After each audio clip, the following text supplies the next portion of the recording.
बारिश आते ही hazard lights on कर देते हैं और गाड़ी को चलाना लगते हैं। क्लच फर्स्ट या ब्रेक फर्स्ट कि मिरर्स को थोड़ा बाहर की तरफ एडजस्ट कर दो।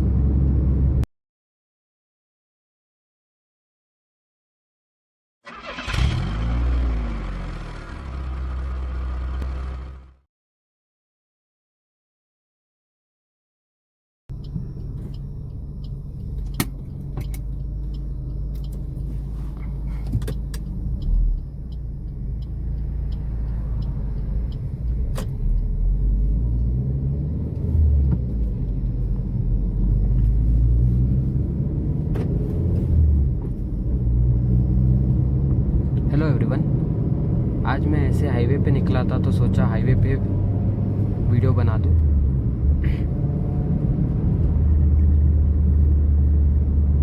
चलो मैं आज आपको बताता हूँ हाईवे पे कैसे गाड़ी को चलाते हैं।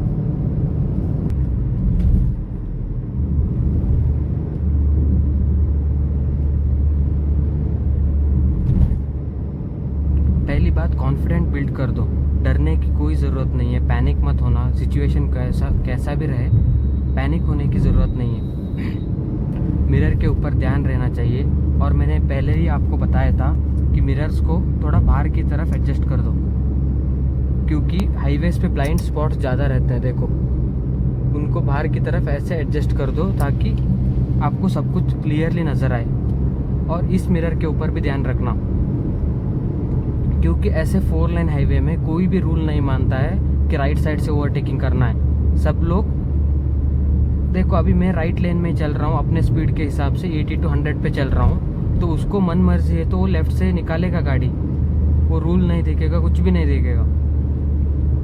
और ऐसे इंटरसेक्शन में थोड़ा स्लो डाउन करो, क्योंकि पता नहीं चलेगा कौन सी गाड़ी कहाँ पे आ जाएगी।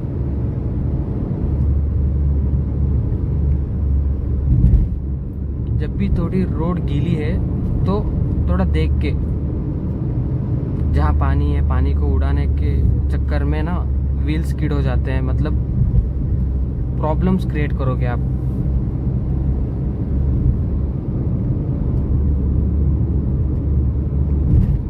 मैंने आपको पिछले वीडियो में बताया था, बार बार गियर चेंज करने की ज़रूरत हाईवे पे है ही नहीं। क्रूजिंग गियर मेरे कार में 5th है, लगा दिया, बस आराम से चलो।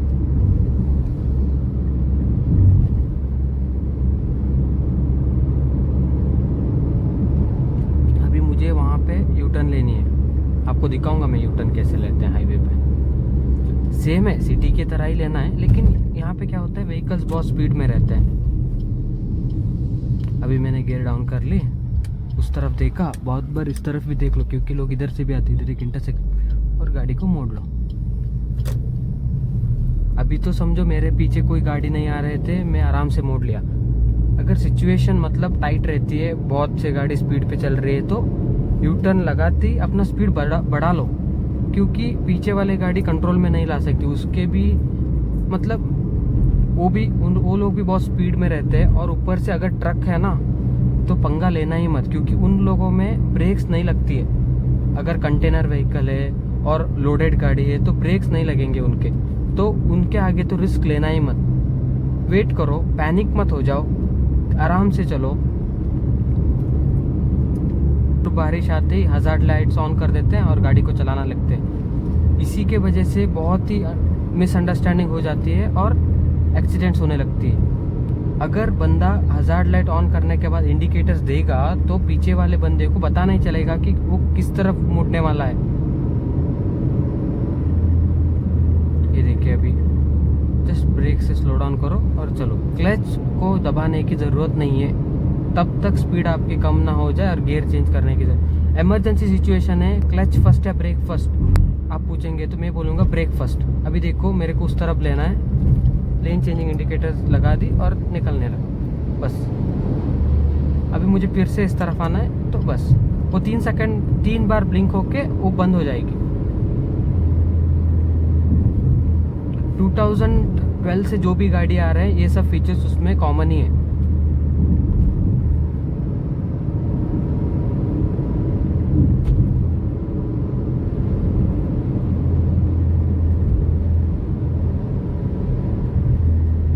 गाड़ी को स्पीड भगाने से ड्राइविंग एक्सपर्ट नहीं बनता है, उसको हैंडल करना भी सीखना चाहिए। छोटा बच्चा भी एक्सीलेटर दबाने को बोलेंगे वो भी करेगा वो काम। गाड़ी को हैंडल करना, ब्रेकिंग टाइमिंग आपको याद रखनी चाहिए। मतलब आप इस गाड़ी को यूज टू हो गए ना, आपको पता रहेगा कि ब्रेकिंग ये कितने में ब्रेक ऐसे पकड़ लेगी, कैसे एक्सेलरेट करेगी, कौन सी गियर में कितना चलेगी, वो सब आपको ध्यान रखना है। और इस गाड़ी का ध्यान आपको रखना है, मतलब डेली इसका मेंटेनेंस हो गया, इसका एनुअल सर्विस हो गया, सब कुछ, तब आपको गाड़ी साथ नहीं छोड़ेगी।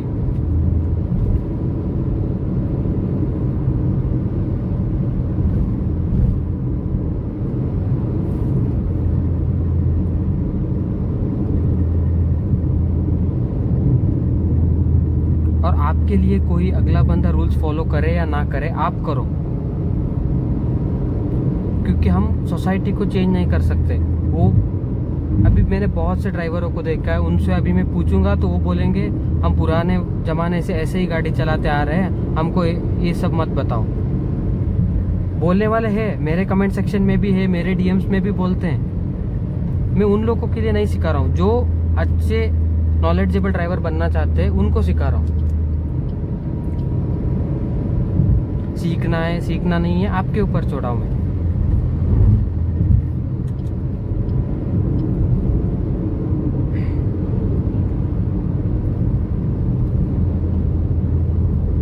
और अच्छा खासा स्पीड मेंटेन रखो हाईवेज पे, एटलीस्ट 60 to 80 तो रहना ही है। अगर आप 60 से नीचे चला रहे हो तो ज़रूरत ही नहीं है। देखो अभी इसने ब्लिंकर दे दिया, इसने हाथ भी बाहर रखे थे। तो मतलब ध्यान रखो उस गाड़ी के ब्रेक लाइट्स के ऊपर, उस गाड़ी के हजार्ड्स के ऊपर या ब्लिंकर्स के ऊपर आपको ध्यान रहनी चाहिए। मतलब और एक ध्यान में रखो कितना डिस्टेंस रखूँ मैं इनसे, क्योंकि ट्रक्स बसेस में क्या होती है, मैं उनके नज़दीक कितना जाता हूँ ब्लाइंड स्पॉट उतना बढ़ जाता है। उनके राइट और लेफ्ट तरफ में उनको दिखता नहीं है, उनकी गलती नहीं है, वो एक्चुअली ब्लाइंड स्पॉट से, ये हम लोगों को समझना है। इसीलिए ज़्यादा डिस्टेंस बना के रखो इनसे। मैं इसीलिए आपको भी मिरर्स बाहर करने को बोला हूँ, इसीलिए क्योंकि सेम कॉन्सेप्ट्स हमारे कारों पे भी लगते हैं, क्योंकि इनके साइज थोड़े छोटे हैं तो आपको लग जाता है अंदाज़ा, लेकिन फिर भी हर बार हो जाता है। थोड़ा बाइक वाले रहते हैं जो इधर बी पिलर के तरफ रहते हैं, उधर आपको आइडिया ही नहीं लगेगा कि क्या हो रहा है।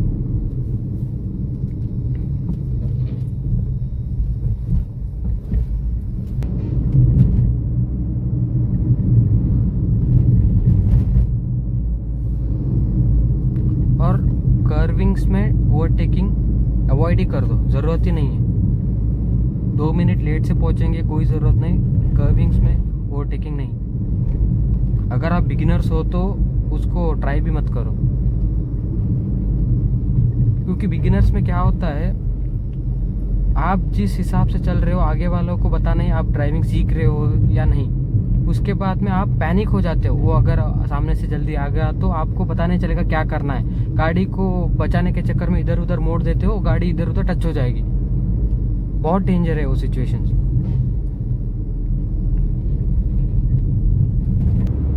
और बहुत से ड्राइविंग स्कूल्सों में भी हाईवेज में क्या सिखाना है वो सिखा देंगे, लेकिन मैं ये नहीं मानता हूँ कि उसमें कॉन्फिडेंस इतना आ जाएगा, क्योंकि मैंने तो ड्राइविंग स्कूल से नहीं सीखा हूँ ड्राइविंग, लेकिन मेरे को पता है कि उनमें ना क्लच और ब्रेक उस तरफ भी रहता है, को ड्राइवर साइड पे भी। और अगर मैं इधर ब्रेक मारना भूल भी जाऊँ तो वो बंदा लगा देगा, गाड़ी रुक जाएगी, तो आपको टाइमिंग का क्या पता चलेगा।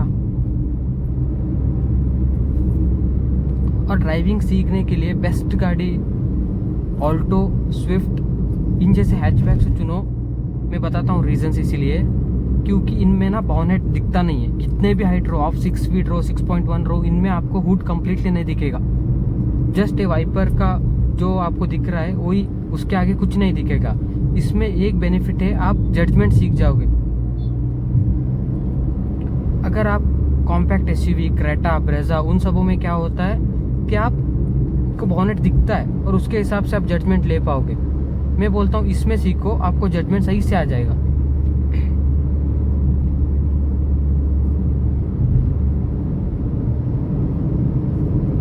और वीडियोस देख के आप गाड़ी नहीं चला पाओगे, इसके लिए प्रैक्टिकल नॉलेज बहुत ज़रूरी है। सिचुएशंस, अब मेरे को सिचुएशन जो आ रहा है आपको भी सेम सिचुएशंस नहीं आएंगे।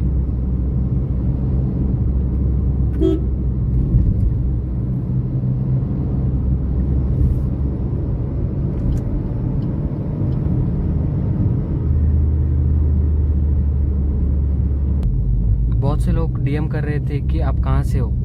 मैं कर्नाटका के कारवार से हूँ और ये जो प्लेस में अभी हाईवे है ये NH66 है। बहुत ब्यूटीफुल प्लेस है, कभी कारवार आए तो देख लो, आपको इधर आगे टनल भी मिलेगा।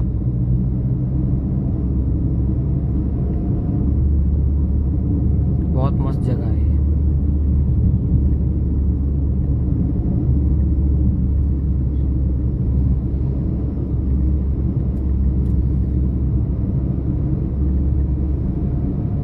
और मैं एक बात बताना तो भूल ही गया कि स्टीयरिंग को कैसे पकड़ते हैं हाईवे पे, क्योंकि गाड़ी जब स्पीड ज़्यादा होती है गाड़ी की तब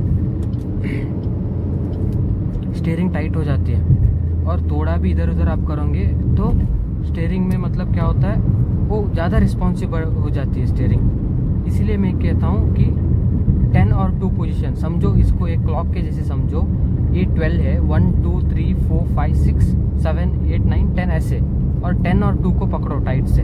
अभी तो छोड़ो, मैं बहुत स्लो में चल रहा हूँ इसीलिए मैं एक हाथ से भगा रहा हूँ और आदत हो जाती है एक हाथ से भगाने की, समझो।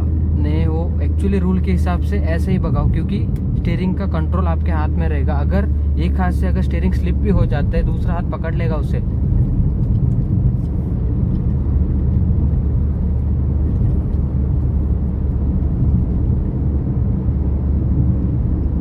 मेरे ख्याल से यहाँ पे वीडियो इतना क्लियर नहीं आएगा, देखेंगे क्या होता है।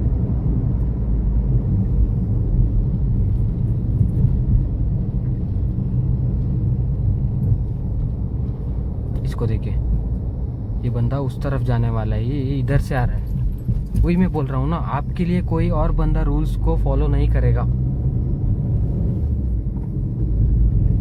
आप